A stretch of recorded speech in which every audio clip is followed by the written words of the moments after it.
Fala galera, tudo bem? Aqui é o Salarim.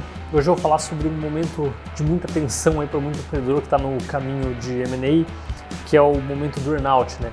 Como que é essa vida no dia seguinte, né? Depois da aquisição, quando começa para valer esse earnout, onde eu tenho que correr atrás de uma meta ou tenho 1, 2, às vezes 3 anos para atingir. Como é que funciona isso, né? O que eu tenho de aprendizado, o que pode ser bom, o que pode não ser tão bom, é sobre isso que eu vou falar hoje.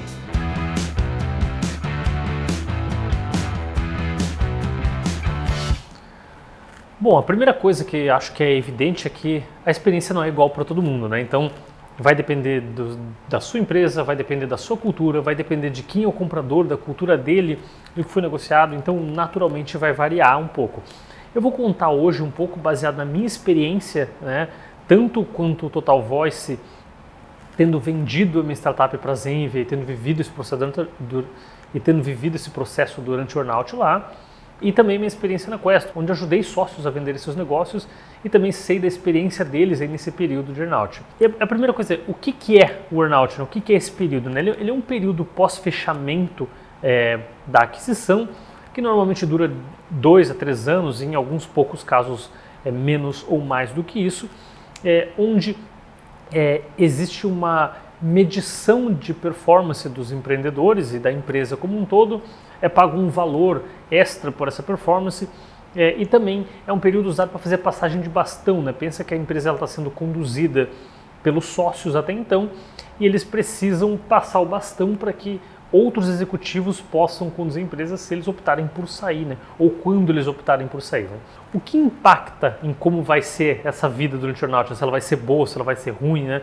Quais são as coisas que impactam? Então, primeira coisa é alinhamentos culturais entre as empresas. Então, a minha empresa tem uma forma XYZ de trabalhar, de lidar com pessoas, de lidar com processos, de funcionar no dia a dia. E a corporação que está me comprando, ela pode ser parecida, pode ser alinhada ou pode ser completamente distante. Então, isso vai gerar mais ou menos atrito, né? Claro que sempre vai ser diferente, não importa o quão parecida a cultura seja, são empresas diferentes no fim do dia. Mas vai gerar mais ou menos atrito se eu não levar isso em consideração, isso pode ser um problema para mim. Outra coisa são objetivos bem alinhados, é muito ruim, eu já vi isso acontecer algumas vezes quando a gente vai para esse período de earnout e eu não tenho bem claro o que o comprador está esperando, ou também não está bem claro para o comprador a minha expectativa, então a gente não tem os objetivos alinhados daquele período, a gente só tem um número para perseguir, mas mais do que isso a gente não está muito claro, então o que acontece é que eu tento fazer A, o comprador não esperava que eu fizesse A, e daí a gente entra em conflito e uma série de problemas a partir disso.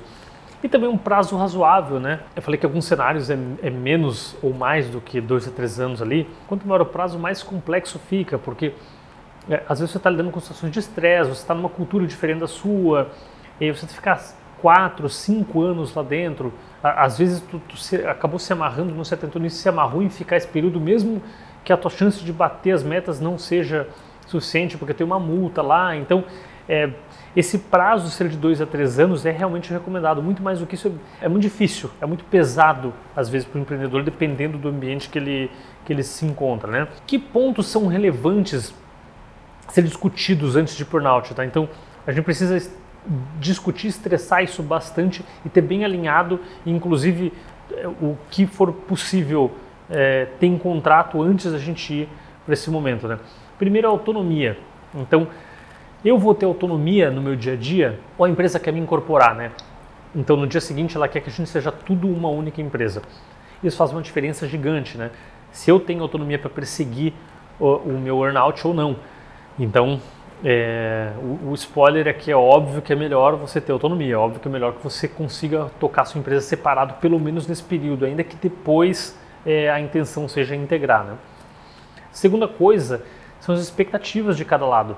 Então, eu preciso saber o que o comprador está esperando de mim, ele precisa ter claro o que eu também estou esperando dele, não adianta eu esperar que ele vai ajudar eu a vender mais e eu nunca comunicar isso e isso não fica claro, né?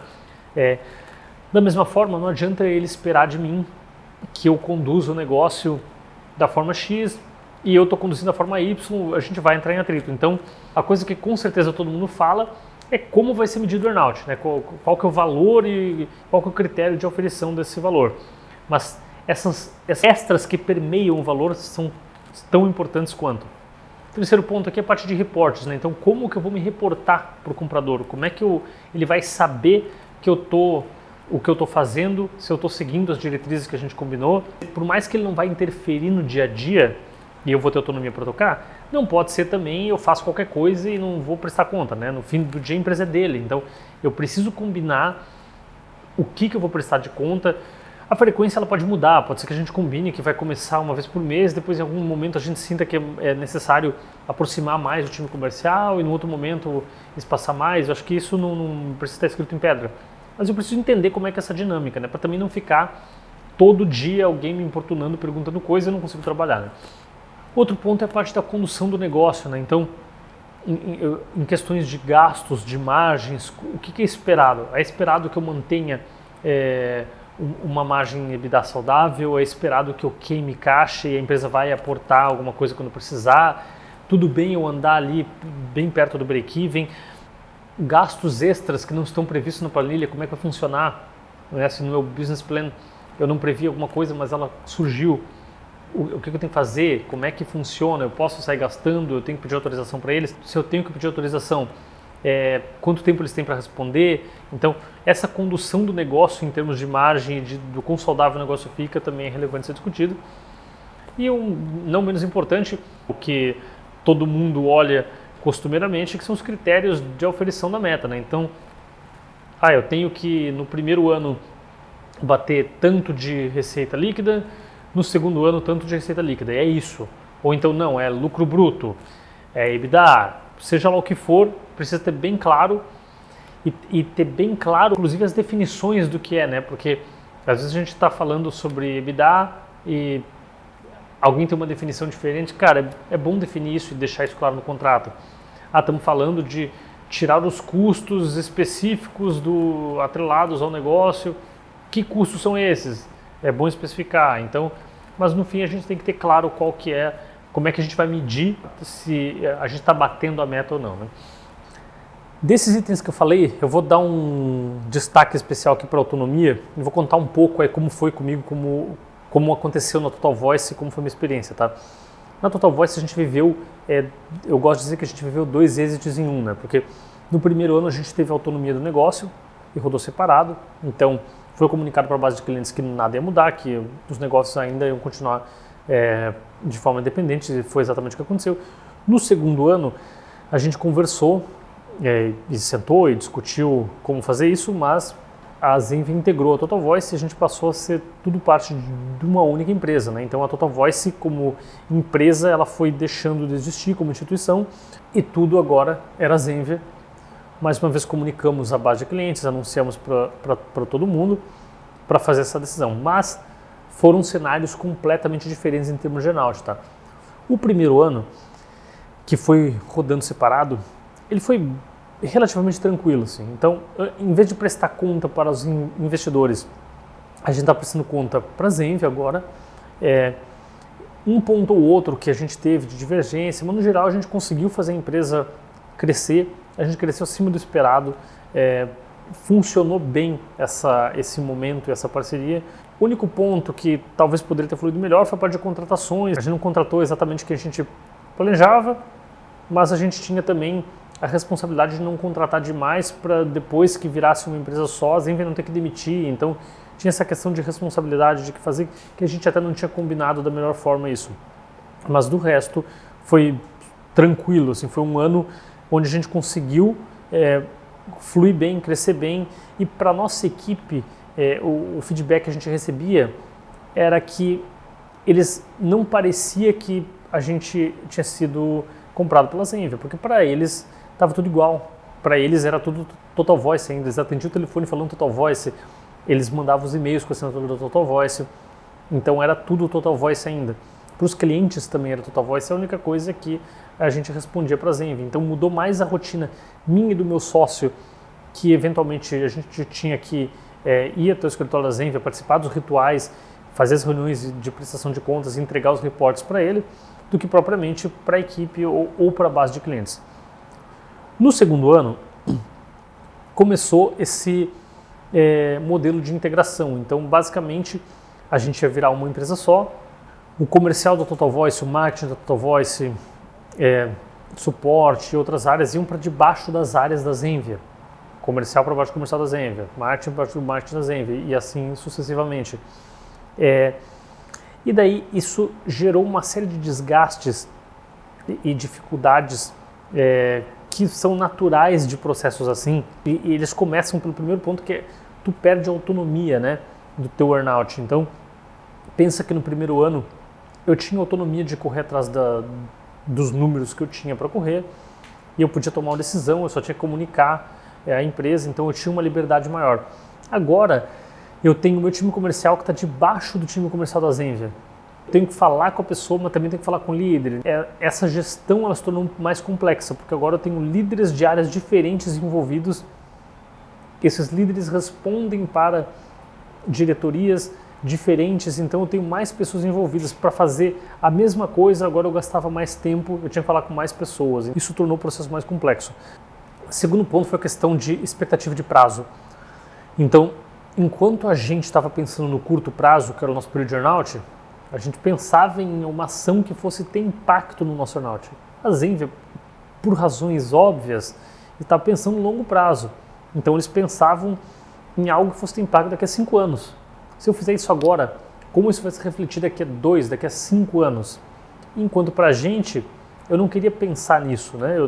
Eu tenho um earnout para seguir, eu tenho uma meta para correr atrás e aí é nisso que eu estou focado. Se não vai mexer esse ponteiro nesse ano, para mim não faz diferença. Então existe essa diferença de alinhamento aqui, ela tem um peso, né? E a Zenvia está certa de olhar, né? A empresa deles vai perdurar o meu earnout, então eles estavam certos de olhar para mais do que um ano. Né? No nosso caso, a gente estava focado, o nosso earnout foi 2 anos, né? Então a gente estava focado na entrega que a gente ia para fazer. Outro ponto é a velocidade de mudança de rumo ou de alteração, né? Porque eu gosto de fazer um comparativo de que a gente vinha numa lancha, que era a startup, e agora a gente está num transatlântico. A empresa tamanho da Zenvia, ela precisa ter processos, ela precisa envolver pessoas para tomar decisões, ela precisa ter mais cautela para tomar decisões. Isso faz parte, uma empresa do tamanho da Zenvia, ela tem que ser assim por vários motivos. Por outro lado, a gente está acostumado a resolver coisas literalmente da noite para o dia, né? Deu algum problema XYZ, a gente ia lá e arrumava na hora, sem falar com ninguém e pronto. Ou então falava com uma pessoa e mudava. Agora a gente tinha que tomar decisões que envolviam mais pessoas. Queremos fazer uma mudança no site, a gente quer fazer uma mudança no posicionamento, a gente quer alterar alguma coisa no produto um pouquinho maior, a gente quer fazer, está pensando em fazer um produto novo. Tudo isso a gente tinha que sentar, discutir com a diretoria, explicar por quê, falar com as pessoas. Por mais que faça sentido para o contexto, também é pesado para o empreendedor que está acostumado a dirigir a lancha, né, que vira para o lado muito rápido. Então, isso tem um impacto. E por fim, essa questão de tu perder a gestão, tu tem os teus funcionários agora nos times da Zenvia fazendo outras coisas, né? Eventualmente, algum funcionário que deveria estar olhando para a voz, estava olhando para SMS, deveria estar olhando para alguma coisa específica, estava olhando para alguma outra. Então a gente tinha que ficar chamando o pessoal de volta para cuidar de voz. E a Zenvia, eu tenho que reconhecer aqui que foi muito contributiva nesse aspecto, que várias vezes tentou ajudar e trazer pessoas também da sua equipe, né, pessoas que eram da Zenvia e não originalmente da Total Voice, para tentar cuidar de coisas de voz. Mas é complexo, né? Então pegar uma pessoa que nunca ouviu falar de voz e ela tem que começar a vender voz agora é diferente de uma pessoa que já estava fazendo isso todo dia. Então essa gestão compartilhada que tinha eu e os gestores da Zenvia foi complexa de lidar, porque eu tinha vários agentes para convencer para uma tomada de decisão, e uma coisa que eu poderia, que quando estava sob minha gestão ia ser mais rápida, ela era mais demorada, né? De uma forma resumida, esses são os desafios do earnout. Então, deu para entender que vai variar bastante. Se a gente puder fazer um earnout onde roda separado, é melhor. Um earnout que tem essa integração, ele realmente ele é pesado, ele ele é mais cansativo, ele é mais moroso, suga um pouco mais as suas energias, porque agora você está muito inserido num ambiente que não é o seu de costume, né? E acho que deu para entender também que é muito difícil ter um burnout fácil, né? Acho que não é fácil, né? A gente tem que correr atrás de metas e atrás de números que, se fossem fáceis, a gente não estava ali, a gente não estava empreendendo, então, de fato, são difíceis. Não é fácil, mas o combinado não sai caro. Então, o máximo de coisas que eu combinar, melhor. Com a Zenvia, essa alteração que a gente teve do primeiro para o segundo ano foi super combinado, a gente sentou, conversou, tudo foi alinhado. A expectativa que a Zenvia tinha sobre a gente foi combinado. A expectativa que a gente tinha também foi combinado e alinhado. Então, o combinado não sai caro. Quanto mais eu alinhar as coisas, deixar combinado e colocar isso no contrato, melhor, né? Converse sobre tudo, discuta sobre tudo, sobre todos os pontos desse momento do earnout, né? Então, porque o pagamento do cash out é a parte fácil, né? A gente definiu que o valor é tal, no dia seguinte o dinheiro está na conta. O earnout é esse período que vocês vão viver juntos, então todas as coisas que potencialmente podem dar problemas, eu preciso ter isso bem alinhado. E o que for possível em contrato. Tem coisa que não faz sentido levar para contrato, né? Como que vai ser o reporte que eu vou prestar conta para vocês? Não faz sentido botar isso em contrato, porque isso vai mudar, isso a gente pode achar que uma reunião mensal é suficiente, pode não ser, ou pode ser demais, né? Então, só para a gente resumir tudo aqui, né? Então, o que foi falado hoje? É importante ter alinhamento cultural entre as empresas, é importante que os objetivos e expectativas, tanto do comprador quanto do vendedor, estejam bem alinhados e conversados, e o que for possível esteja colocado no contrato. É importante que o prazo seja razoável, então prazos muito longos, 4, 5 ou talvez até acima disso, são muito longos e pesados e cansativos, então não é o ideal. O ideal mesmo é ficar entre 2 a 3, que é o mais convencional. E a conclusão é que, com tudo bem alinhado, bem definido, bem conversado e colocado em contrato, tende a ser menos difícil, né? Fácil não vai ser nunca, mas tende a ser menos difícil se as coisas estão claras e combinadas. Espero que vocês tenham gostado do vídeo e qualquer dúvida deixe nos comentários. Um abraço!